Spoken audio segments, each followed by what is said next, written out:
9, 8, 7, 6, 5, 4, 3, 2, 1. Hi everyone, welcome to NFTV Extra. Fuck me. That was a tough watch. How frustrating, how boring was that? Every time we play Brighton, it's a dull affair. 2-0 games. The previous season was very poor. Oh, Christ, man. Roll on Liverpool, next weekend. Right, so this is a match reaction, I have to say. You can probably tell. Everyone's frustrated at that. But on the positives, you might say that we've stopped the rot, but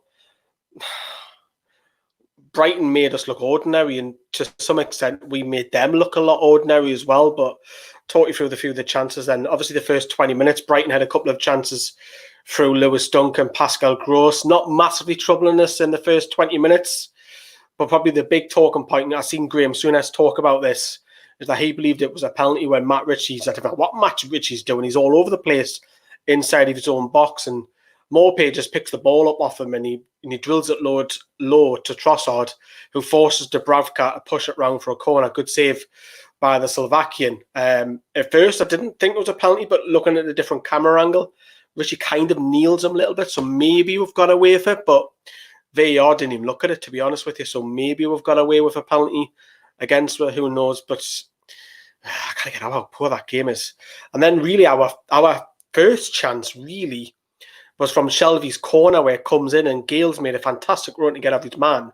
And probably Kieran Dyer, I agree with Kieran Dyer, what he said in the halftime analyst, that Dwight Gale's got too much on it. If he just flicks it, that may go in the bottom corner, but he gets too much on the header and then it goes over the bar. Obviously, we know Brighton are safe after that result, after that dreadful game, 0-0. I might comment on that a few times in this video, how poor the game was. Let's put it this way, I don't think it'll be first on the highlights reel. But going into the second half, you're thinking, yeah, it can only get better. This match will pick up. The tempo will pick up. But fuck me, it didn't. It really didn't. It was really poor game. Ritchie wins the ball back after originally losing it on the right-hand side.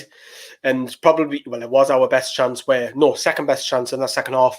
He drills it low, and there's Miguel Almiron to stab it. And Matty Ryan has to push it round, and he saves it. That was the best chance up until the Carroll chance later, but Dubravka was forced into a fantastic save on the 75th minute, where Webster just has a dig from miles out, and Dubravka with the acrobatics pushes it over the bar. And Newcastle's probably golden chance is the one man you want to get on the end of the box is in the dying few minutes. Ritchie's corner's whipped in from the right-hand side with his left foot. Andy Carroll's on the end of that 3 yards out, and he heads wide. Andy Carroll knew that he should be doing a lot better, but in all honesty, that was a really poor game of football. A couple of things that and we're talking about it every week now. Again, for me, Lazaro. Why isn't Lazaro starting? He got 4 or 5 minutes today. Matty Longstaff's not even getting a look in. For me, I think it is partially down to the contract. Granted, Bentleb had a much better game today. Danny Rose in this bizarre left centre-back role. I thought he'd done all right. I wouldn't want to keep playing them against Liverpool if we'd have a lot more injury crisis. Christ, no. Liverpool will rip them apart, man. The formation, it was a surprise. It was like a 3-5-1-1 because he had the wing backs, and then he had Alan Saint-Maximin behind the striker. Don't think Alan Saint-Maximin had a great game. I don't think Miguel Almiron had a great game. Attacking wise, we look very lacklustre, and Brighton will probably say the same. So a point is probably a fair result, but yeah, very disappointing. David Wallace says Newcastle United takeover worth 300 million close. Well, David, we'll have to wait and see about takeovers because, well, it's been going on for 3.5 months. Not a great game, but a point better than nothing, says Philip. That's probably Philip. The only positive that I'm getting out of this game that will stop the rot, but Liverpool next there. But then again, Liverpool are a little bit hit and miss at the moment. You don't know which side Klopp is going to put out because they're celebrating the Premier League after their game against Chelsea on Wednesday night. Will Klopp just blood the youngsters, the likes of Curtis Jones, Harvey Elliott and so on? Who knows?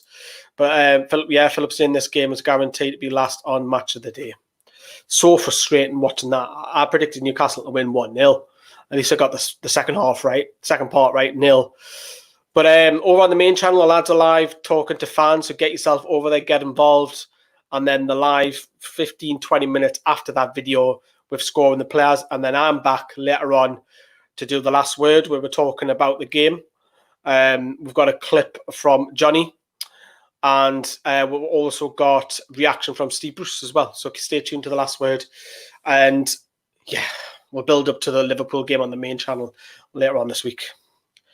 Ta-ra, everyone. Have a good night.